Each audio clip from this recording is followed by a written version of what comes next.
শেখ হাসিনা মতন একজন খুনি ফ্যাসিস্ট সরকার আমাদের সামনে বারবার ফিরে আসবে, যার হাতে বিচারালয়ের ক্ষমতা, যার হাতে সংসদীয় ক্ষমতা, যার হাতে নির্বাহীর ক্ষমতা। এই জন্য আমরা পাওয়ার ব্যালেন্সের চেক করার জন্য পিআর পদ্ধতিতে উচ্চ কক্ষের নির্বাচন চেয়েছি। কিন্তু যারা ফ্যাসিস্ট ক্ষমতার কাঠামোতে থাকতে চায় তারা এই বিষয়ে জনগণকে ধোঁকা দেওয়ার চেষ্টা করছে। রাজপথে ঐক্যবদ্ধ থাকবেন। বাংলাদেশের মানুষ নতুন সংবিধান সংস্কার এবং শেখ হাসিনার বিচারের টিকিট নিয়েই ঘরে ফিরবে ইনশাআল্লাহ। আমি বাবর ভাইকে সম্মান করি, তারা নির্যাতিত নেতা, কিন্তু আপনার ওই কাজ আমি সমর্থন করি না। কারণ আপনার এই কাজের কারণে বিএনপি ক্ষমতায় আসতে পারে নাই। হাসিনার মতন একজন খুনি ফ্যাসিস্ট ক্ষমতায় এসেছিল। গত 15 বছরে যারা বিএনপির নেতা কর্মী নির্যাতিত হয়েছিল, আমার ভাইদের উপর রক্ত চালিয়েছিল, গুলি চালিয়েছিল, এর জন্য ইতিহাসের কাঠ গড়ায় আপনিও দায়ী থাকবেন। আমরা শান্তি চাই দাবিতে, কারণ বাংলাদেশে আমরা মনে করি যদি আমরা একটি নতুন সংবিধান গঠন না করতে পারি তাহলে বাংলাদেশে খুনি হাসিনা এবং ফ্যাসিস্ট সরকার বারবার ফিরে আসবে।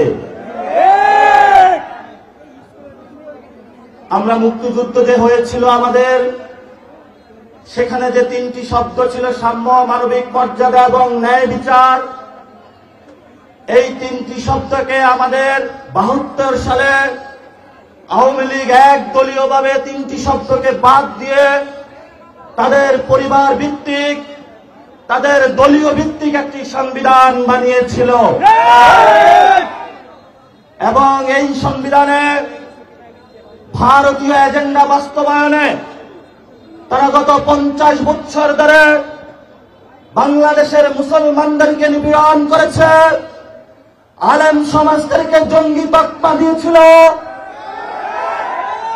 আমাদের নারীদের উপর অত্যাচার চালিয়েছে তারা, আমাদের পাহাড়ি ভাইদের উপর অত্যাচার চালিয়েছিল, বাঙালি জাতীয়তাবাদের মধ্য দিয়ে বাংলাদেশে তারা বিভেদের রাজনীতিতে ছেড়ে দিয়েছিল। আমরা জাতীয় নাগরিক পার্টি এনসিপির পক্ষ থেকে আপনাদেরকে উদাত্ত আহ্বান জানাচ্ছি, আমরা যদি শক্তিশালী একটি বাংলাদেশ গঠন করতে চাই তাহলে আমাদেরকে একটি নতুন সংবিধান বানাতে হবে। যেই সংবিধানে সাম্যের কথা থাকবে, যেই সংবিধানে মানবিক মর্যাদার কথা থাকবে, যেই সংবিধানে ন্যায় বিচারের কথা থাকবে, যেই সংবিধানে আপনার সন্তানের ভবিষ্যৎ নির্ধারণ থাকবে, যেই সংবিধানে আমাদের অধিকারের কথা থাকবে, যেই সংবিধানে আলেম সমাজের অধিকার থাকবে।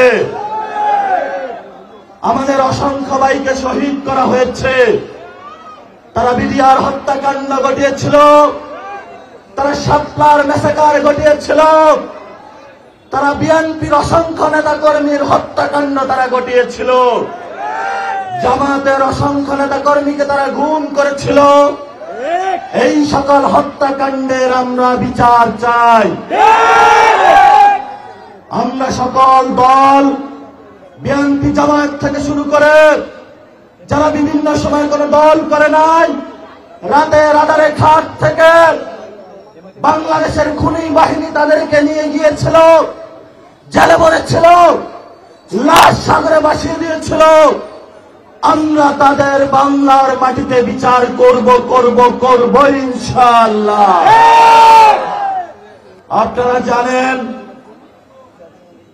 বর্তমান বাংলাদেশে আমাদের যে সংসদীয় ব্যবস্থা রয়েছে, শেখ হাসিনা মতন একজন খুনি ফ্যাসিস্ট সরকার আমাদের সামনে বারবার ফিরে আসবে, যার হাতে বিচারালয়ের ক্ষমতা, যার হাতে সংসদীয় ক্ষমতা, যার হাতে নির্বাহীর ক্ষমতা।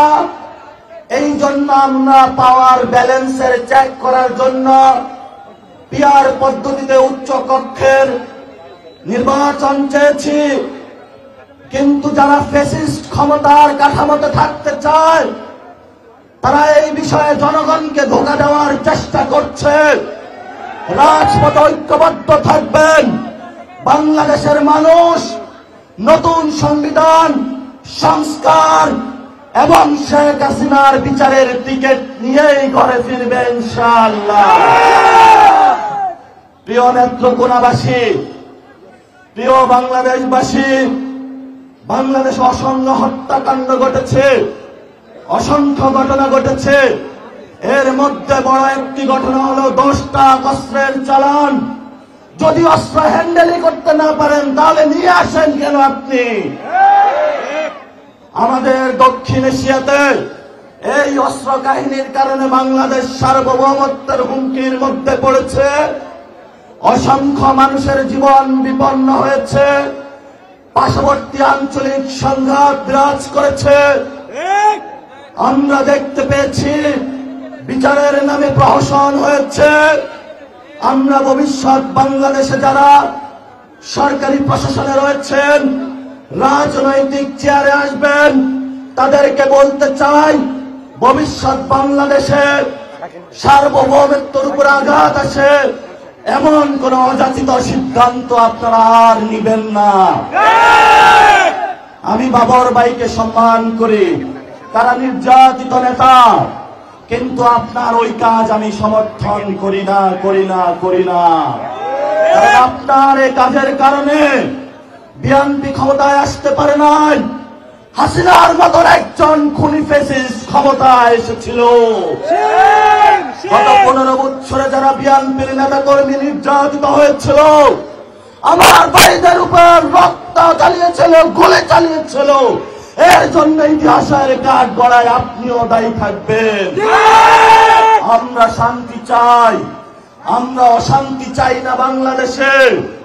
বাংলাদেশে যদি কোনো ব্যবস্থা না হয় সেই ব্যবস্থা সঠিক নিয়মে নিতে হবে। মণিপুরি, আসাম, পশ্চিমবঙ্গ থেকে শুরু করে যেখানে যারা রয়েছেন আমাদের বাঙালি ভাইয়েরা, মুসলমান ভাইয়েরা, তারা আজকে নির্যাতিত হচ্ছে এবং সেই নির্যাতনের জাতাকলে ভারত সরকার দিন দিন বাংলাদেশে তাদেরকে পাঠিয়ে দিচ্ছে।